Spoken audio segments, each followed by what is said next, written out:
মিলছে না স্কলারশিপের টাকা। বারংবার মেমোরেন্ডাম জমা দেওয়ার পরেও হয়নি সদ্গতি। অর্থমন্ত্রীর কাছে ডেপুটেশন জমা করলো এবিভিপি। রাজ্যে প্রথম দফার বিজেপি সরকারের আমলে চালু হয় মুখ্যমন্ত্রীর যুব যোগাযোগ যোজনা। এই যোজনার অধীনে কলেজের অন্তিম বর্ষের পড়ুয়াদের 5,000 টাকার স্কলারশিপ দেওয়া হয়। 2022-23 শিক্ষাবর্ষে ছাত্রছাত্রীরা কলেজ থেকে পাশ করে গেলেও এখনো পায়নি স্কলারশিপের টাকা।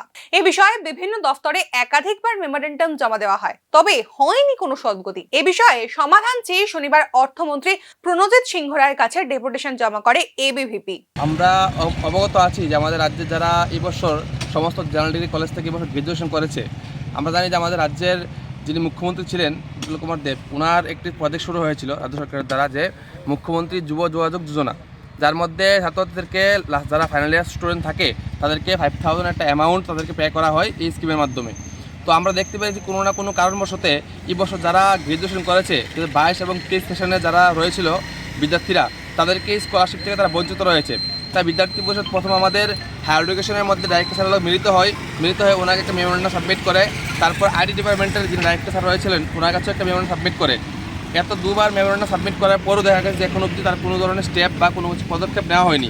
তাই রাজ্যের ছাত্রছাত্রীদের হিতে বিদ্যার্থী পরিষদ আবারও আজকে যিনি মিনিস্টার রয়েছেন, IT minister Pranajit Singha Roy sir, ওনার সাথে আজকে আমরা মিলিত হয়ে একটা মেমোরেন্ডাম সাবমিট করবো অতি সত্ত্বর তাদেরকে যেন স্কিমের মধ্যে আনা হয়।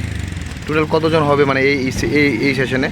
এই সেশনে মিনিমাম 8,000-এর উপর স্টুডেন্ট এই বছর গ্রাজুয়েশন করেছে, যার মধ্যে স্টুডেন্টরা বঞ্চিত হয়েছে এই স্কিম থেকে। কেউই পায়নি, কারণ কোনো না কোনো কারণবশত এই নোটিফিকেশন দেরিতে বেরিয়েছে, যার কারণে তারা অলরেডি পাস আউট হয়ে গেছে স্টুডেন্টরা কলেজ থেকে।